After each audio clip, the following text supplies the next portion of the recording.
اب صورتحال قوم کی کیا ہو گئی ہے اس وقت؟ گھر پر بیٹھ کر اللہ تعالیٰ نے ایک موقع دیا نا آپ کو کہ آپ اللہ کے قریب ہو جائیں. اللہ تعالیٰ نے آپ کو ایک موقع دیا ہے کہ آپ رشتوں کو قریب کر لیں. اللہ نے ایک موقع دیا ہے کہ آپ اللہ کی بارگاہ میں حاضر ہو کر توبہ کریں. سوچیں بیٹھ کے کہ بہت تیزی کے ساتھ جو ہم رونتے ہوئے گئے اپنی تمام تر نارمز کو، اپنے کلچر کو، اپنے ٹریڈیشنز کو، ہم نے مذہب کو فراموش کر دیا، ہم نے رشتوں کو فراموش کر دیا، ماں کو ہم نے توجہ نہیں دی، باپ کو ہم نے توجہ نہیں دی، اولاد کو ہم نے توجہ نہیں دی، اللہ تبارک و تعالیٰ کے لیے ہمارے پاس وقت نہیں تھا.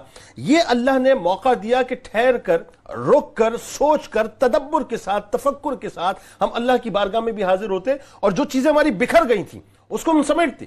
جو ڈیزاسٹرز ہو گئے تھے ان ڈیزاسٹرز کو ختم کرنے کی کوشش کرتے. نتیجہ کیا نکلا؟ لوگ نیٹ فلکس کو جو ہے وہ ڈاؤن لوڈ کر رہے ہیں اور نیٹ فلکس پہ جو ہے وہ معاذ اللہ ثم معاذ اللہ ہم وہ مناظر دیکھ رہے ہیں جو ہمیں دیکھنے نہیں چاہیے. نتیجہ کیا ہے؟ نتیجہ یہ نکلا ہے کہ جو سیکھنا چاہیے تھا وہ ہم سیکھ نہیں رہے. ہم وقت کو جو ہے وہ صرف اور صرف پاس آن کر رہے ہیں. اچھا، ایک ٹرینڈ بڑا نکل آتا ہے ہر دفعہ، یہ جو آپ نے کہا نا کہ ہم کوئی ایسا فیشن ٹرینڈ ڈھونڈ لیتے ہیں کہ بس وہ وقت گزر جائے. اب بات کیا ہے؟ نیٹ فلکس کے ساتھ اپنے آپ کو فکس کرنے کی بجائے اگر ہم اللہ کی بارگاہ سے اپنے آپ کو فکس کر دیتے تو کیا اچھی بات ہوتی. ہم نے اللہ کی بارگاہ سے اپنے آپ کو فکس نہیں کیا، ہم نے رشتوں کے ساتھ اپنے آپ کو فکس نہیں کیا.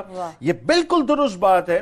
یہ قوم وہ ہے کہ 2005 میں زلزلہ آئے اور عورتوں کے اگر زیور لگا ہوا ہو تو ثم معاذ اللہ مجھے بہت کہتے ہوئے تکلیف ہو رہی ہے کہ لوگ جنازوں سے بالیاں نوچ کر چلے جائیں.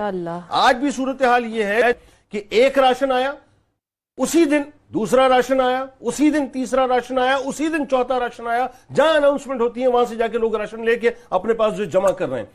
رویوں میں جب تک تبدیلی نہیں آئے گی، دیکھیں وہی بات ہے کہ ہمارا پرابلم کیا ہے کہ ہماری نظریں ہوتی ہیں غیر مسلموں کی طرف کہ جی وہ ویکسین بنائیں گے اور بد دعا بھی ہم انہی کو دے رہے ہوتے ہیں. میں یہ نہیں کہتا صاحب کہ آپ جو ہے وہ اپنے آپ کو تبدیل نہ کریں یا تبدیل کریں. میں تو اس موضوع پہ اس وقت بات ہی نہیں کرنا. میں تو بات یہ کر رہا ہوں من حیث المجموعی ہمارے اس وقت رویے کیا ہیں. پہلے تو رویوں کی اسسمنٹ کیجئے.